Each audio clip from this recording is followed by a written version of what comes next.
like I said, it's a personal thing. Nobody should dictate how you live your life. There's no retirement police out there.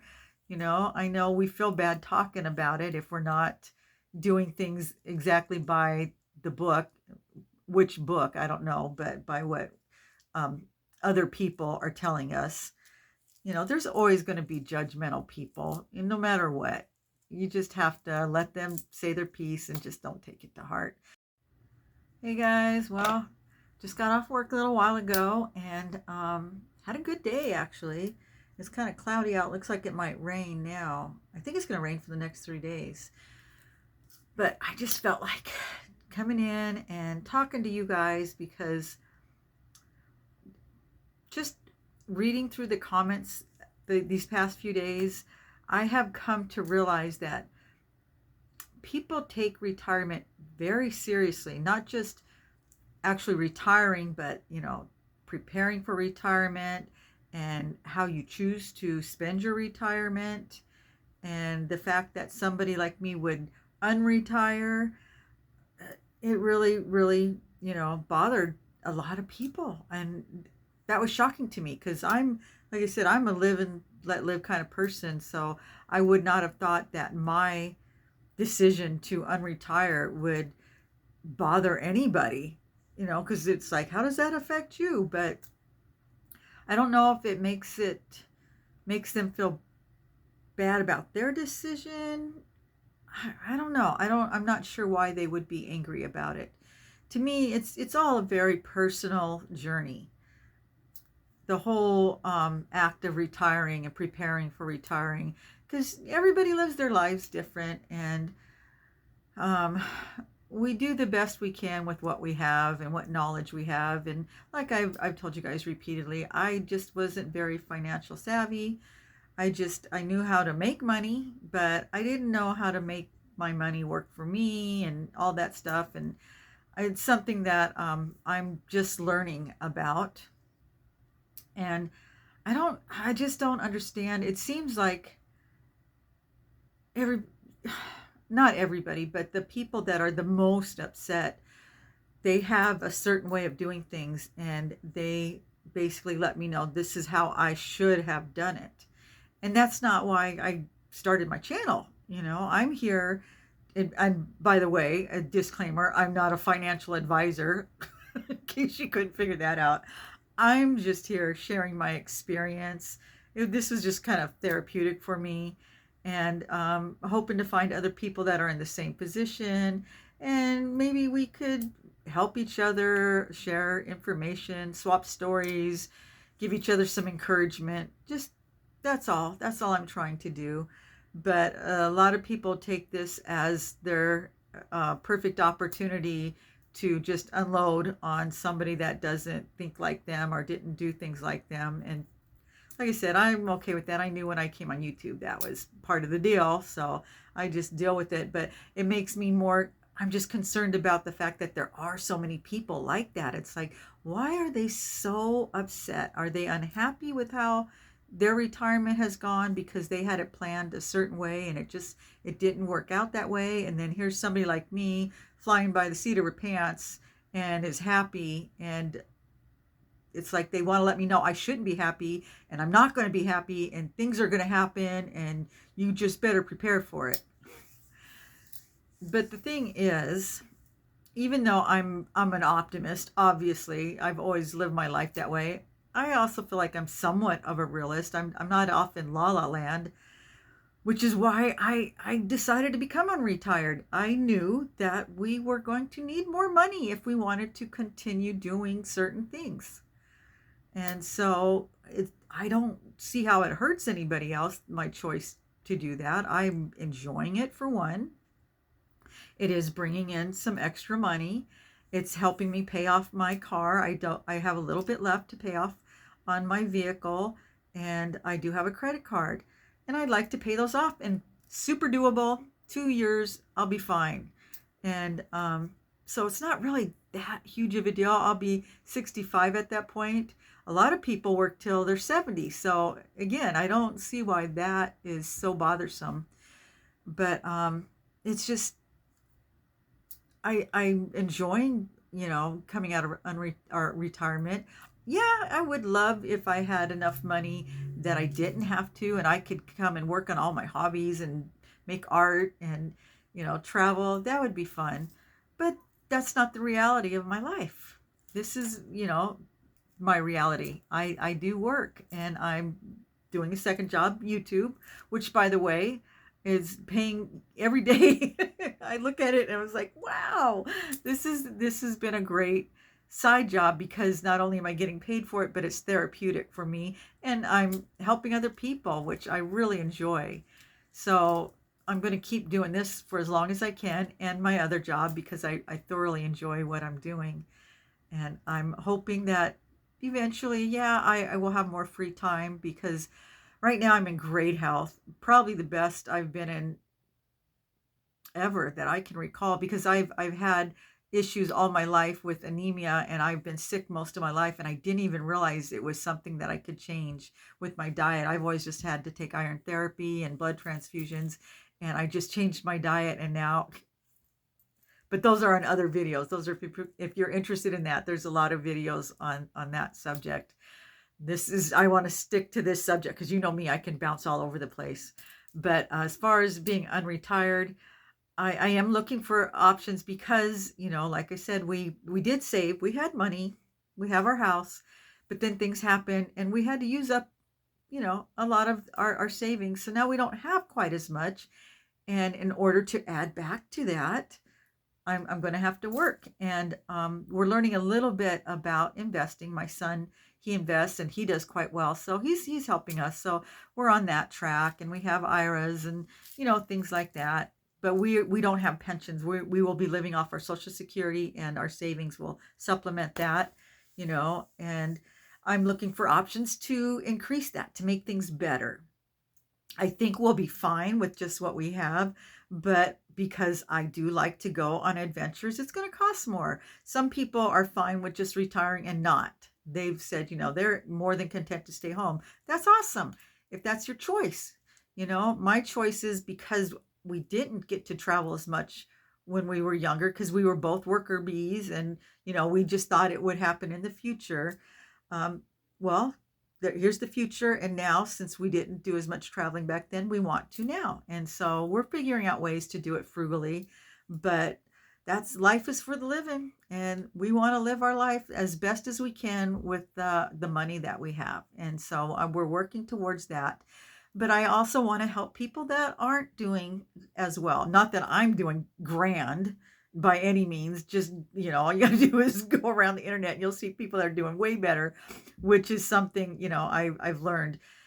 Unless you have money to invest, and, you're looking for help with that, don't Google that kind of stuff. Just stay away from that. It just will scare the daylights out of you, because they just make you feel terrible unless you have millions of dollars. And I don't. So I started thinking, oh my God, are we going to die?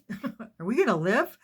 Can we make it on, Social Security? And then I realized, between our savings, we're going to be fine. But for a while there, I was freaking out after listening to these people. I thought, my God, we don't have millions of dollars. We don't own several homes. We don't have pensions and 401ks. What's going to happen to us? Well, guess what? There's a lot of people in our position, and they're fine. Half the battle is your attitude, being grateful, and being, don't be so pessimistic, and, be somewhat frugal. That helps. And I know people look at me, and that's not the impression they get, that I'm frugal, but trust me, I am. I'm the thrift store queen, and I can refinish any piece of furniture you have, and I can make my own jewelry, and I do my hair and my nails and all that stuff. But that's my choice, and we don't have a gardener. We're one of the few people in our neighborhood that does our own lawn, and I don't have a maid. And, it's just choices. These are things that we would do. Other people choose to hire their help. So, we can live pretty frugally, and some people live more frugally than us, and other people spend a lot more money than we do. It's all choices, but you have to decide. It's your journey. It's a personal choice. just you need to be prepared to support yourself in, the manner that you want, whatever that is, whatever you decide. If you want to live a really grand lifestyle, then yeah, you need to start investing a lot of money and saving a lot of money and whatever that takes. But there's some people that don't even get that choice because they live paycheck to paycheck and they didn't inherit any money. And maybe they worked for companies where they didn't get pensions and they're just going to be retiring on Social Security. And they're scared because, like I said, if you watch on the internet and you Google this stuff, it will scare the pants off of you. You're going to feel like you come up very short if you don't have tons and tons of money. But it's okay. You will survive. I have talked to so many people since I've started talking about this. And like I said, I even have a friend. She lives in California on $830 a month.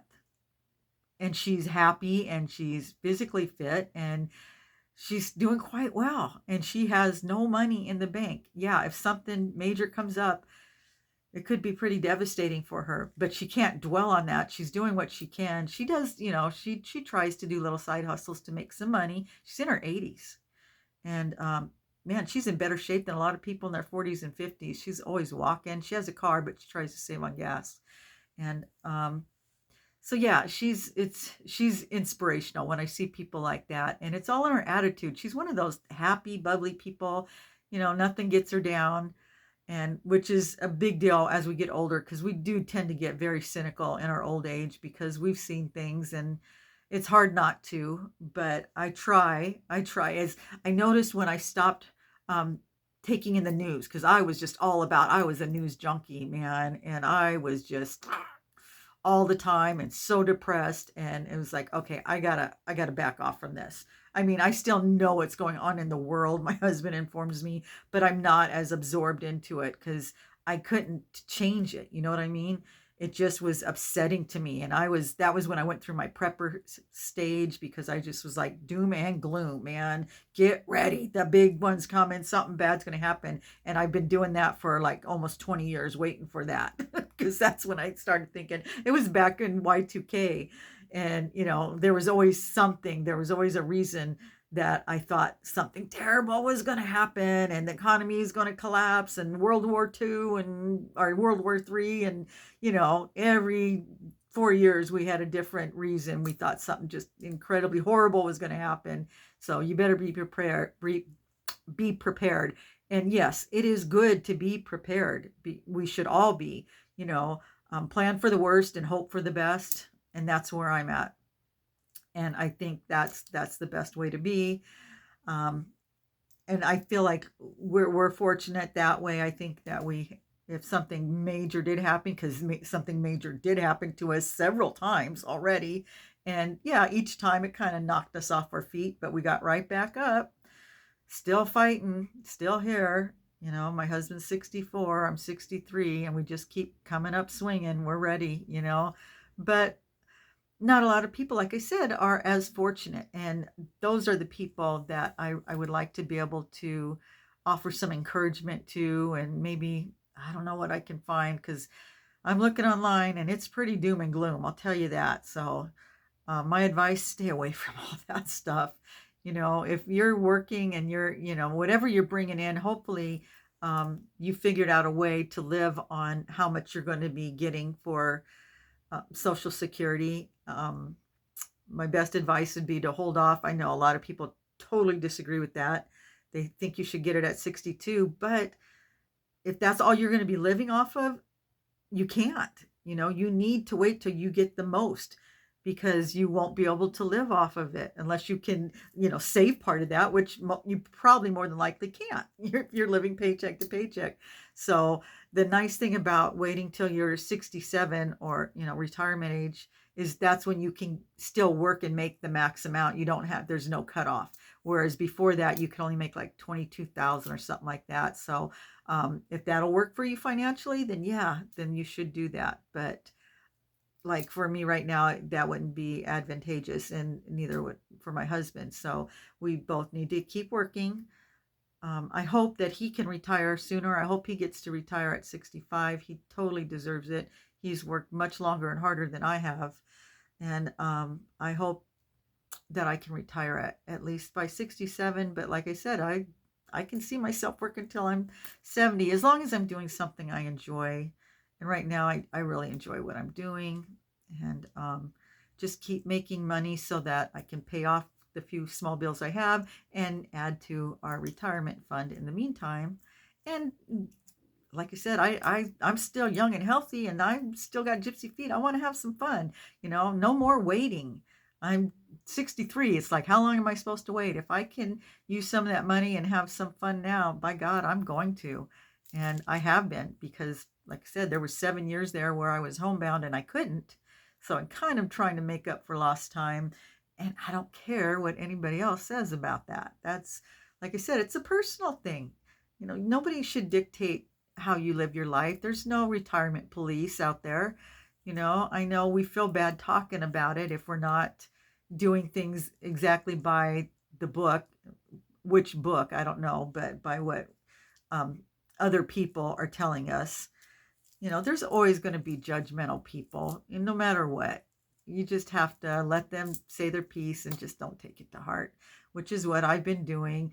There's been a few people that have said things that kind of rub me the wrong way, and I'm just like, just don't respond. Just don't respond. And that's the best way to handle it. I don't have to be mean or rude. Like I said earlier, I think people that are mean or say rude things are more than likely unhappy, because happy people don't say mean or rude things, right? So that's how I look at it. If they're saying something that's, particularly hurtful or judgmental, I figure, okay, they're upset. Maybe things didn't go the way they planned, and so they're a little bit angry. I get it.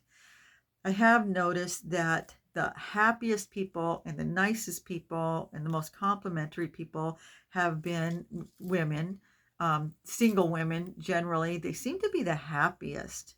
And that's been the consensus. And then next would be married women, and then married men, and then single men, just from what I've seen. I'm just an observation. I could be wrong. So, and I'm not saying that. I don't mean to offend anybody. If you're a single guy and you're flipping happy as can be, that's no judgment on you. I'm just saying that's been my own personal observation from, when I ask people about it and stuff. How am I doing? 17 minutes? Yeah, I probably lost about 75% of you by now, but oh well, I still feel like talking, so I'm going to keep talking. Yeah, I just noticed that maybe it's because they have to be, they have learned how to be optimistic and positive, because like I said, that's half the battle. You need to be. And I've always been that way. I know my mom always said I had my head in the clouds, but you know what? It worked for me. Life has been pretty much rainbows and sunshine. And but I've also been somewhat of a realist. I didn't just, like I said, I talked about manifesting, and people are like, "Pfft." But when I say, when I talk about manifesting, I talk about focusing on what I want, and I pray on it, and I focus on it until I can figure out a way, or I feel like the universe guides me in the right direction and shows me the steps I need to take to obtain what it is I'm wanting to manifest. And I've never been one for manifesting stuff and things. It's always been um, situations and doing things. And that's because that's my main focus. It's never been on material things. So I don't know. Yeah, I guess I have manifested a few things. We manifested our houses because we bought this house when everybody told us we couldn't. They're like, you can't afford to buy that house. And it's like, but that's the house I want.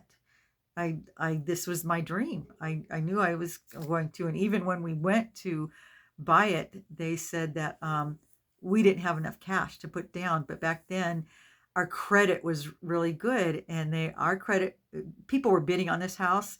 And even though some people had more money when they ran it, our credit was the best, and we ended up getting it out of all the other people that had bid on it.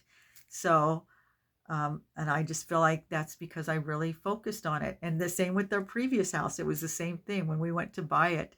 It was just unreal situation. It shouldn't have happened. It was the day this woman put it on the market. My friend was a realtor, and she said anybody else would have snatched it up, but she knew we were looking, and she's like, "Hey, there's this house, and it's in your price range, and it's got everything you want." And she just wants to get out of it. She wants to go into a senior home, and it just worked out beautifully. I mean, we just kind of just eased right into it. So I don't know. That's just my personal belief, take it for what it's worth. But I believe that things happen that way.